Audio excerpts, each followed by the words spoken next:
Best varicose wines చికిత్సనే పొందండి. నొప్పి లేని చికిత్స కోసం సంప్రదించండి ఎబిస్ హాస్పిటల్. నమస్తే, వెల్కమ్ టు సుమన్ టీవీ. నేను పద్మిని. ప్రస్తుతంతో పాటు ప్రముఖ ఆధ్యాత్మికవేత్త, వాస్తు జ్యోతిష పండితులు కేఎస్ఆర్ గారు మనతో పాటు ఉన్నారు. మాట్లాడదాం. సార్ నమస్తే. సార్ నమస్తే అండి.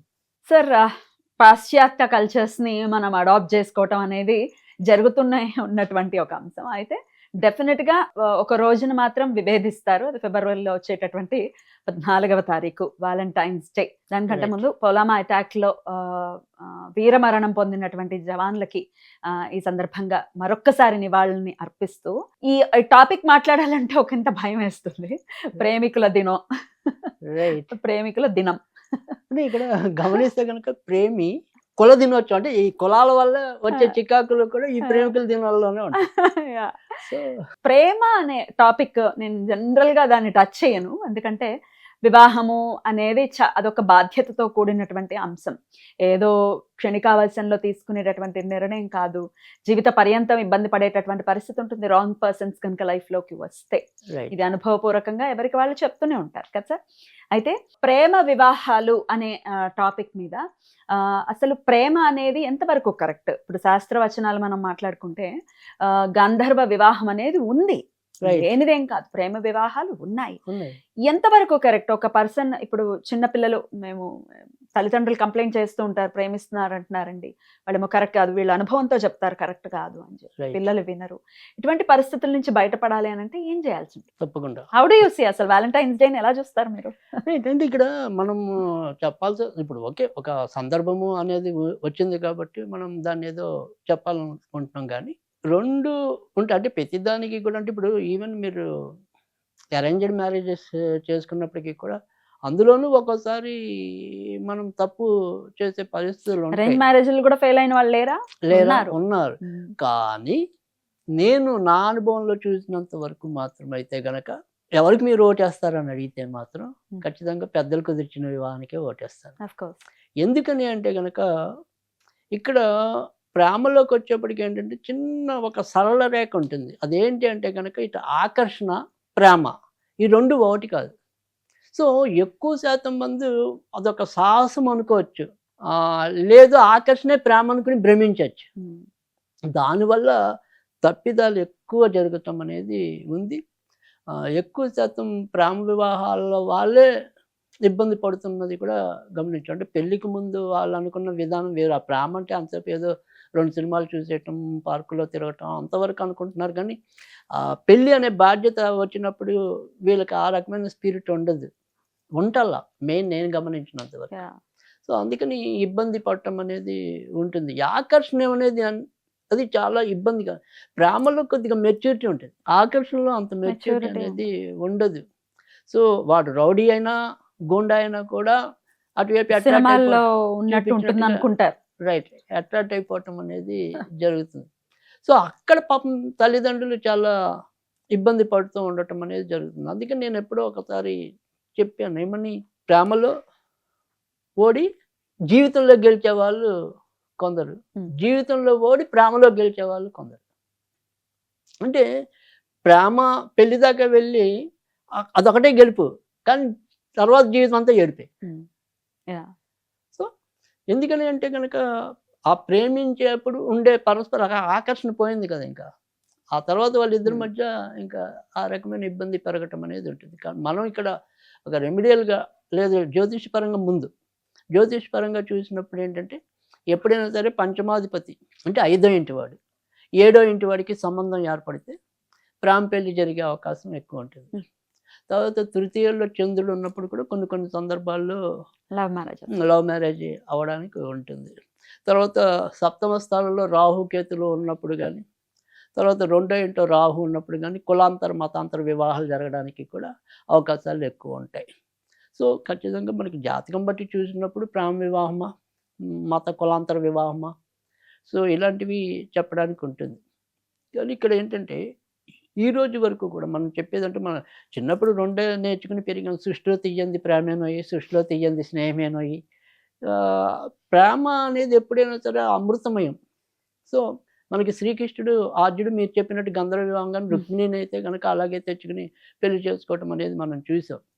సో బ్రాహ్మూర్తి అయితే ఖచ్చితంగా కృష్ణుడే శ్రీకృష్ణుడే మనకి దాంట్లో ఏమంటారు మోడల్ ఖచ్చితంగా. కానీ ఆయన ఇన్స్పిరేషన్ గా తీసుకోలేం మనం. కదా. అంత శక్తి ఎక్కడుంది మనకి? చిటికెన వేల మీద కూడా ఆయన పట్టుకున్నాడు గోవర్ధనగిరి. Right. అది పట్టుకునే సామర్థ్యం మనకుంటే ఇది తర్వాత కూడా రెండోది వచ్చేప్పటికి ఏంటంటే ఆయన భార్యని సముచితంగానే ప్రేమించాడు కదా. ప్రేమించాడు అష్టభార్యల్ని కూడా. సో అందుకని అది అంత మనం ఉండగలమా అంటే అది ఇమిటేట్ చేయలేం కదా సార్ చేయలేం. మహాత్ములని మనం. తర్వాత రెండోది వచ్చేప్పటికి ఏమవుతుందంటే తేలిక అనుకుంటాం జీవితంలోకి వచ్చేప్పుడు ఉమ్. వాడు చదువు లేకపోయినా మనం అట్రాక్షన్ కొద్దీ లేదా సంపాదన లేకపోయినా అట్రాక్షన్ కొద్దీ మనం ప్రేమిస్తున్నాం. కానీ జీవితంలోకి వచ్చేటికి పిల్లలు పుడితే బాధ్యత, డబ్బు తర్వాత కావాలి. రోజు ఒకవేళ ఈ తల్లిదండ్రులు పక్కన పడేస్తారు అనుకోండి, ఏం చేస్తారు? ఎంత కష్టం అది.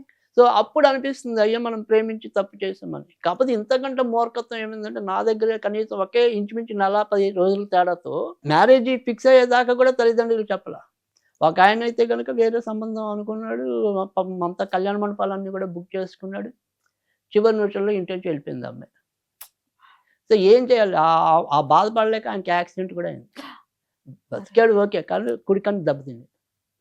తర్వాత అక్కడ సుఖం లేదని వచ్చేసింది. ఇప్పుడు ఏం చేయాలి ఆ పిల్లలు? అతను అంత దాకా అసలు ఆగటం ఎందుకు పిల్లలు? అలా ఎంగేజ్మెంట్ దాకా వచ్చి ముగ్గురు వెనక్కి వెళ్ళిపోయిన వాళ్ళు ఉన్నారు. అది ఇంకా కష్టం కదా. Of course. అందుకే నేను ఎందుకంటే ఈ ప్రేమికుల దినోత్సవం గురించి ఎందుకు మనం అనుకుంటున్నాను, మాట్లాడుతున్నాం మనం అంటే? మాట్లాడుకోవటం అంటే ఈ ప్రేమికుల పరంగా ఎదురవుతున్న తల్లిదండ్రుల సమస్యలు కూడా పెద్దవి. Hmm. సో మనకేదో ఒక ఆటలాగానే ఉంది, ఒక సాహసంలాగా ఉంది, కానీ దాని వెనకాల ఎంత ఇబ్బంది పడతాము అనేది. సో అందుకని అదేదో సినిమాలో లాగా 2 కుటుంబాల ఉమ్. కథ అది అవును, ప్రేమ అంటే ఏదో ఇద్దరు వ్యక్తులు కాదు కదా. కాదు కదా. సో తర్వాత 2 కుటుంబాల పుట్టబోయే కలయిక, పిల్లల మీద ఎంత ఇంపాక్ట్ ఇంపాక్ట్ అనేది ఉంటుంది. సో ఎట్లా సార్ పిల్లలు, ఆడపిల్లలు కానీ మగపిల్లలు కానీ ఇటువంటి రాంగ్ అట్రాక్షన్స్ వైపుకి వెళ్ళకూడదు ససేమీరా.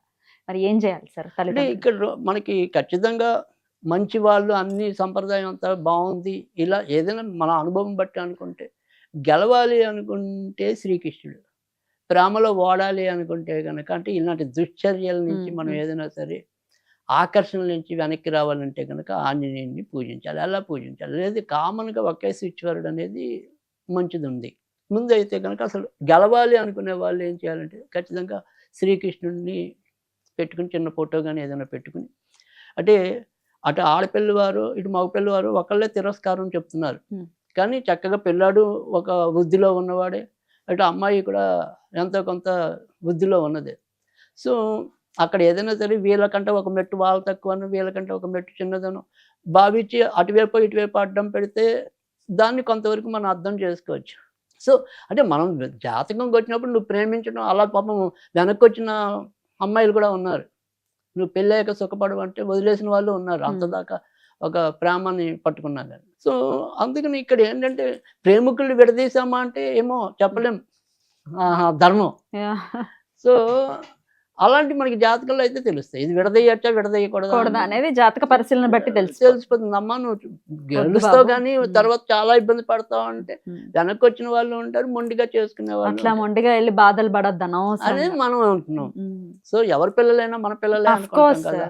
సో అది అందుకని ఇక్కడ ఏంటంటే ఒకవేళ ఇన్కేస్ అంత బాగుంది ఏదో చిన్న దగ్గర ఆగిపోతుంది అనుకున్నప్పుడు శ్రీకృష్ణుడు, ఆ శ్రీకృష్ణుడికి ఏం చేయాలంటే కనుక కొద్దిగా బుధవారాల పూట వెన్న నివేదన చేయండి.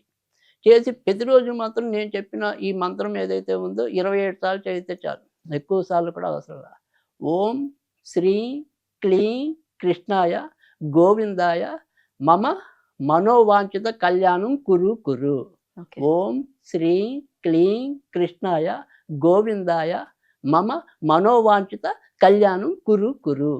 ఈ మమ అనేది అంటే వాళ్ళే చదివితే 27 సార్లు మమ, ఒకవేళ చదవకపోతే తల్లిదండ్రులు అయితే కనుక వాళ్ళ పేరు మమ అన్న చోట వాళ్ళ పేరు పెట్టాలి.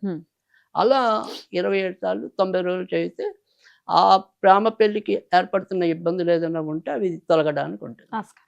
అలా కాకుండా ఖచ్చితంగా మా పిల్లలు అలా ఆకర్షణలో చిక్కున్నారు, అనవసరంగా లేనిపోని వాటికి వెళ్తున్నారు, తర్వాత చాలా ఇబ్బంది పడతారు అని గమనించిన వాళ్ళు ఎవరైనా సరే ఏం చేయాలి అంటే కనుక ఆంజనేయుడికి 8 శనివారాలు 8 ఒత్తులతో దీపం వెలిగించాలి.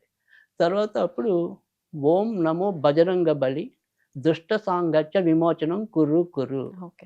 ఓం నమో బజరంగ బలి దుష్ట సాంగత్యం విమోచనం కురు కురు. ఇది చెయ్యాలి.